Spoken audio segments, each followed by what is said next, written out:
now, so in case of absorption, the most important concept is that nobody knows these things. Even your teacher who will be teaching you in school, he does not know these things. The reason is इसके लिए आपको cytology में detail में घुसना पड़ेगा. Okay. Plus even in class 12th NCERT channel pumps इसका concept ही नहीं है. So इसलिए how a child is expected to understand. So we will be discussing actually absorption. पहला हम डिस्कस करेंगे बेसिक कंसेप्ट्स. ओके, तो basic concept number 1 is that the villi cells. तो villi cells को हम क्या कहते हैं? एंटेरोसाइट्स. ओके, विली सेल्स को हम लोग कहते हैं एंटेरोसाइट्स.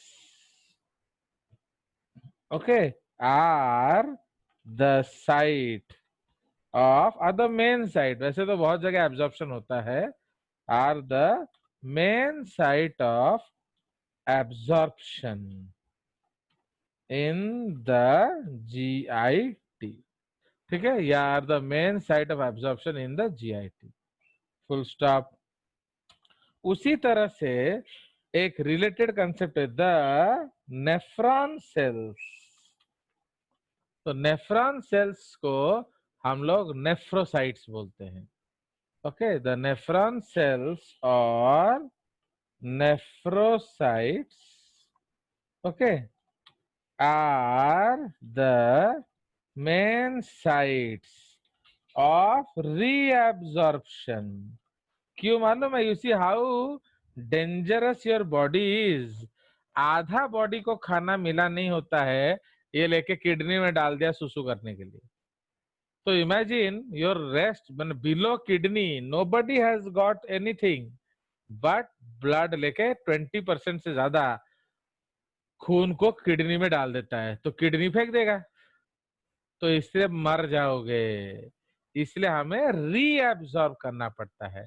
इसको हम लोग रीअब्सॉर्प्शन क्यों कहते हैं? क्योंकि इसको हम ऑलरेडी एक बार विली में एब्सॉर्ब कर चुके हैं, but before giving it to cells इसको फेंका जा रहा था, इसलिए हम अभी उसको रीअब्सॉर्ब करते हैं. सो ये दोनों यूनिक सेल्स है. Both these cells, okay, both these cells are unique because their duty is same. Because their duty is same and so is their construction. समझ गए? इन दोनों का काम है.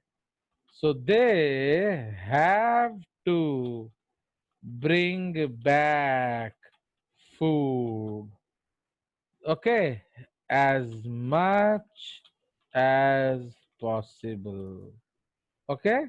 Otherwise it will be removed by the body.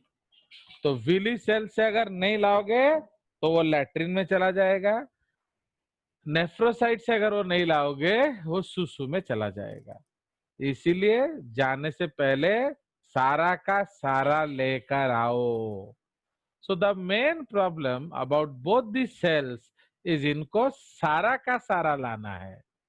Okay, now since they have to absorb as much as possible, they selected कौन सा transport?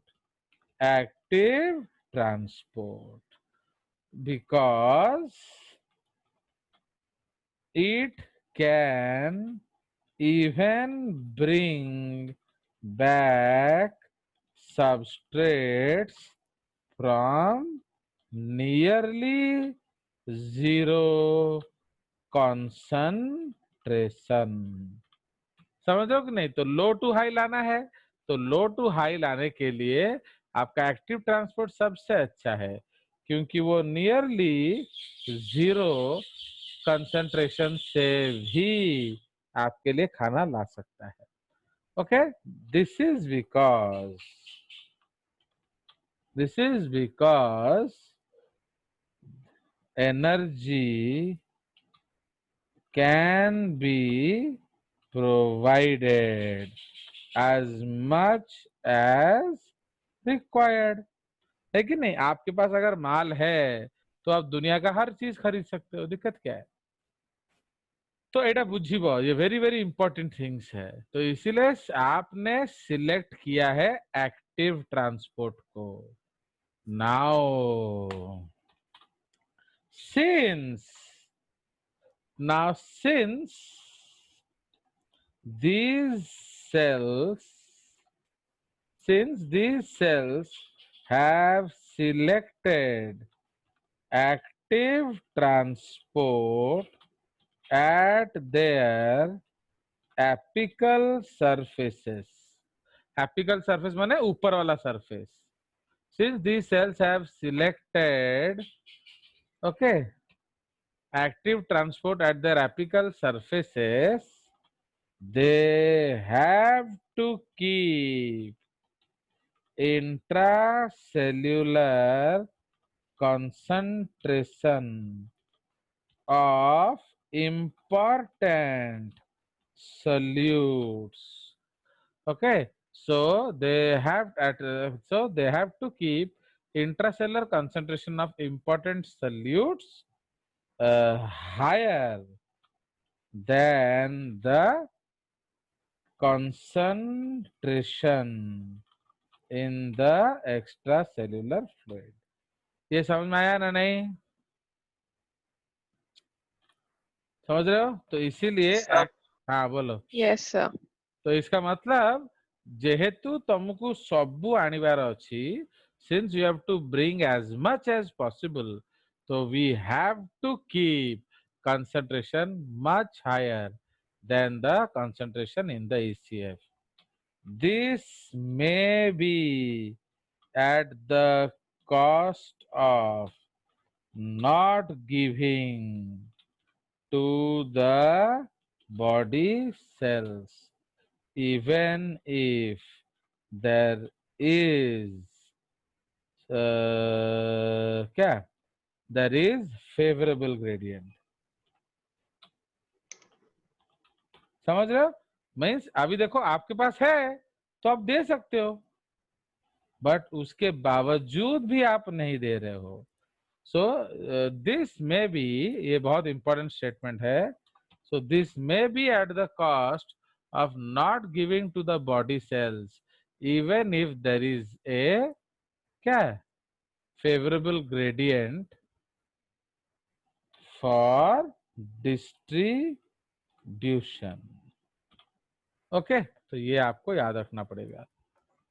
Okay, otherwise अगर ऐसा नहीं किया, otherwise there can not be any absorption, okay, from lumen। तो ये चाहे वो किडनी लुमेन हो, चाहे वो डाइजेस्टिव लुमेन हो, अगर आप ग्रेडियंट हाई नहीं रखोगे तो आपका एब्जॉर्प्शन नहीं होगा। दूसरी बात, okay, this is the first concept. Concept number 2, okay, उसके बाद नंबर कंसेप्ट है जो नंबर 2 कंसेप्ट जो इंपॉर्टेंट है, is that in the apical membrane, ये सब almost nobody knows in your school. Okay, तो ये बहुत इंपॉर्टेंट टॉपिक्स है। तो in the apical membrane, okay, in the apical membrane of these two cells, okay, there is no glucose or amino acid transporters. समझ रहे हो? तो ऐसा कोई ट्रांसपोर्टर है ही नहीं।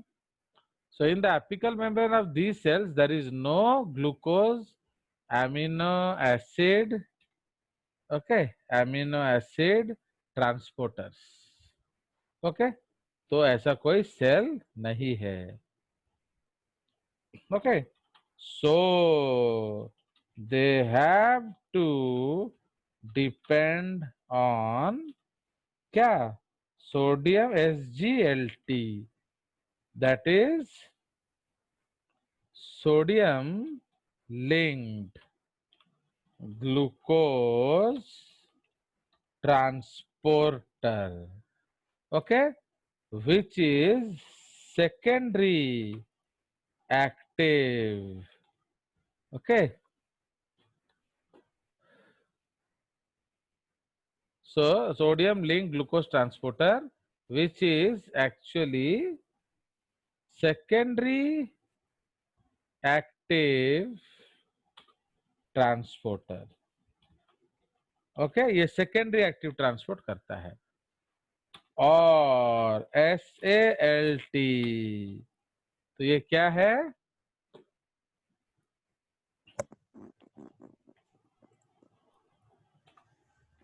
Okay, so what is this? Sodium link amino acid transporter, तो ये भी सेकेंडरी एक्टिव ट्रांसपोर्ट है। और अगेन SGLT ये क्या है? Sodium galactose link transporter. तो इसीलिए ये सब लिंक ट्रांसपोर्टर्स है, कोई भी डायरेक्ट ट्रांसपोर्टर नहीं है।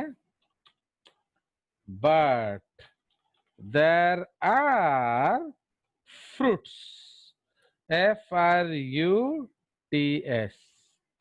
okay, but there are FRUTS fruits, तो ये क्या है? Fructose transporters. समझ रहे हो? तो फ्रुक्टोज ट्रांसपोर्टर्स होता है, बट देर आर फ्रूट्स और फ्रुक्टोज ट्रांसपोर्टर्स। तो ये किस तरह का ट्रांसपोर्ट है? Facilitated diffusion, that is passive transport. Understood? तो ये फ्रूट्स है, बट पहले एनसीईआरटी में लिखा होता था सोडियम लिंक फ्रुक्टोज ट्रांसपोर्ट। ये कभी कभी भी नहीं था जिंदगी में, बट एनसीईआरटी इसमें 14 साल काट दिया। अंडरस्टैंड? सो इस तरह से तो समझ में आया। तो सेई पई तमर एइथरे सबु जाक कोन होची? सोडियम लिंक चैनल्स है। Now since all the transporters are sodium linked, cells spend more than 60% of their ATP to pump sodium outside by switching on sodium potassium pump, which is primary active transporter antiporter। देख रहे हो कितना खतरनाक term सब है? तो ये खतरनाक टर्म आप जेसीआरटी के अलावा और कभी भी नहीं सुनेंगे, इसीलिए इसको हजम करना सीखिए। तो समझ रहे हो? तो since all the transporters are sodium linked, cell spends more than 60% of ATP to pump sodium outside by switching on sodium potassium pump, जो कि प्राइमरी एक्टिव ट्रांसपोर्टर है। मतलब क्या है? Requires ATP directly, okay. तो रिक्वायर्स एटीपी डायरेक्टली एंड ये एंटीपोर्टर है। एंटीपोर्टर का मतलब क्या है? एक अंदर आने से एक बाहर जाएगा। Now this creates a very highly favorable sodium gradient in the ECF. Hela? Now, the more the sodium outside, comma, the more solutes it can bring back inside. Okay, एड़ा बुझिलो कि नहीं all these concepts? Now, तो ये आपका apical membrane के बारे में है. उसके बाद जो सेकेंड मेम्ब्रेन है बेसल मेम्ब्रेन. ओके, तो बेसल मेम्ब्रेन, तो इन द बेसोलैटेरल माने बेस में एंड साइड्स में, in the basolateral membranes of these two cells there are क्या glutes. So what are glutes? Glucose transporters. Okay, glucose transporters. This is what? This is facilitated diffusion by passive transport. Okay, so glucose transporters facilitated diffusion by passive transport. उसी तरह आपका गैल्ट्स होगा. What is गैल्ट्स? Galactose transporters. Okay, galactose transporters. ये भी same. This is also facilitated diffusion. मतलब इसके लिए आपको एनर्जी देने का जरूरत नहीं है, बस गेट खोल दो. Okay, similarly vitamin C transporters. Okay, ये भी facilitated diffusion by passive transport. Okay, तो ये सब आपका है. ओके, नाउ तो दीज आर एटसेट्रा. ठीक है जी. तो this is the story of the cells. तो I will draw a diagram and वहां हम इस चीज को समझने का कोशिश करेंगे. Okay, so now will go to the next structure. Now is very important, थोड़ा ध्यान से देखिए.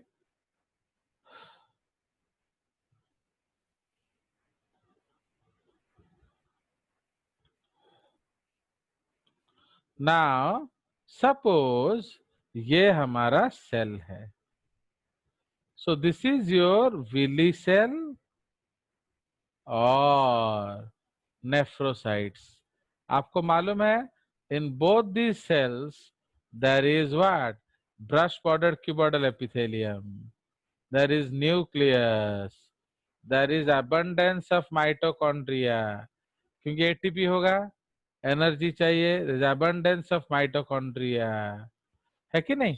सो this is microvilli in apical membrane. देख रहे हो, ये साइड जो है ये लुमेन है, ये एपिकल मेम्ब्रेन है. This is basal membrane, this is lateral membrane. तो इसीलिए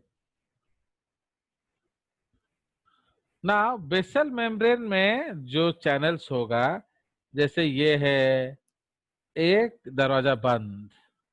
ओके, उसी तरह से सपोज इस तरह से हम रखेंगे दरवाजा बंद. सपोज इस तरह से हम रखेंगे दरवाजा बंद. फाइन. इधर आपका जो है SGLT होगा suppose. So this is your SGLT. Fine, ये आपका सपोज SGLT है एंड ये आपका गेट है. सो गेटेड चैनल्स है, दीज आर गेटेड चैनल्स. उसी तरह से सपोज हम ये एक गेटेड चैनल रख देंगे. सपोज हम ये एक गेटेड चैनल रख देंगे। Fine. Now what are these actually? So ये जो है, ये सपोज आपका सोडियम ग्लूकोज लिंक्ड ट्रांसपोर्टर है। सपोज ये आपका sodium amino acid link transporter है। सपोज ये आपका sodium vitamin C link transporter है। ओके, तो ये सब आपका क्या है? All of them are secondary active transport and antiport, antiporter, all, ये सारे। ये जो है, suppose this blue one is vitamin C transporter. Suppose this gray one is amino acid transporter. Suppose this green one is glucose transporter. तो ये सारे क्या हैं? These are facilitated diffusion by passive transport. Okay, तो ये यहाँ भी होगा, lateral membrane में भी होगा। अब हम उसके उस तरफ बना देंगे, ये है blood vessel. So this is your capillary.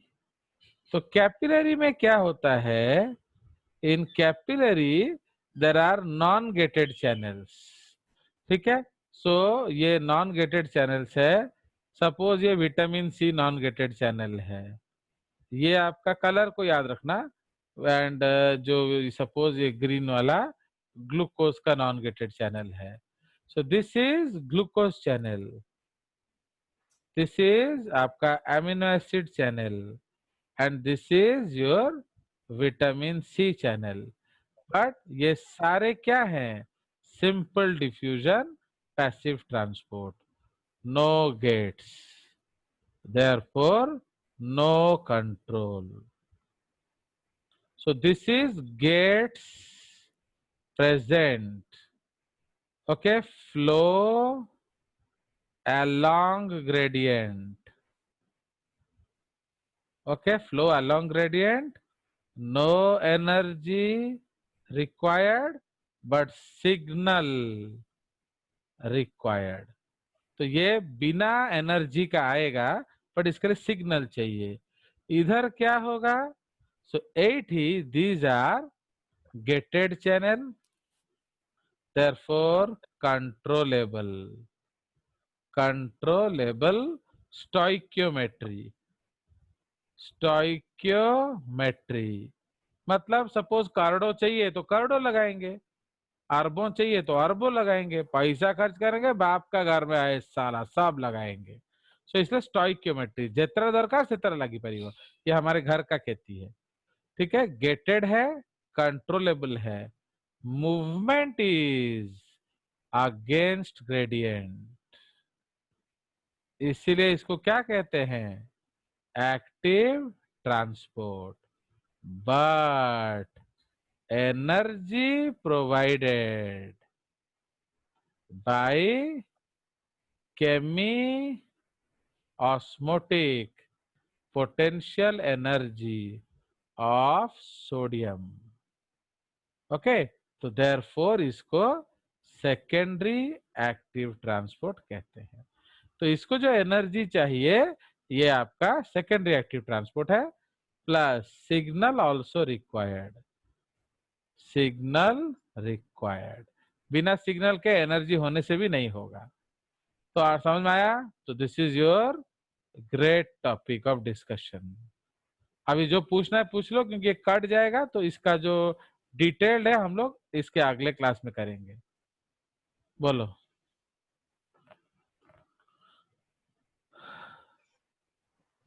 Sir all क्या डाउट हो रहे थे? इसमें एक्चुअली क्या है, इसमें no gates no control, movement जो है अलोंग ग्रेडियंट होगा, मूवमेंट अलोंग ग्रेडियंट, क्योंकि ये पैसिव ट्रांसपोर्ट है ना, सो इसलिए ये अलोंग द ग्रेडियंट होगा। ठीक है जी। एंड इसको this is called your villi और nephron cell, This is called interstitium and this is called capillary. समझ में आया? So ये आपका कंसेप्ट है. चलिए बोलिए next doubt you can ask. So इसका जो एप्लीकेशन है हम अगला क्लास में करेंगे, जस्ट नेक्स्ट सेशन में, क्योंकि वो बहुत बड़ा टॉपिक है. हाँ पूछो पूछो डाउट पूछो, क्योंकि इधर जो पूछना है पूछ लो. ये जो गेटेड फेटेड अर्थ पचार दियो ना पर आ उतरे पचारले हबनी. हाँ बोलो.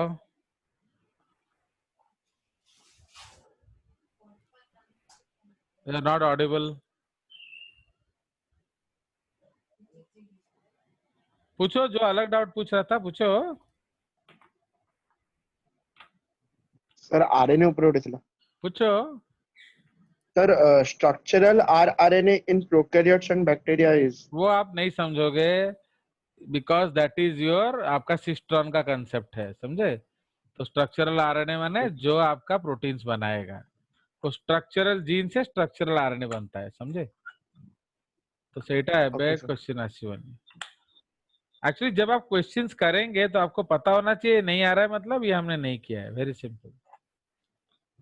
Please learn how to leave questions also, क्योंकि वही नेगेटिव मार्किंग को अट्रैक्ट करता है. तुमको आता नहीं है बट तुम उसको करने की कोशिश करते हो, तो that attracts negative marking. Class 10 children ask fast, they are very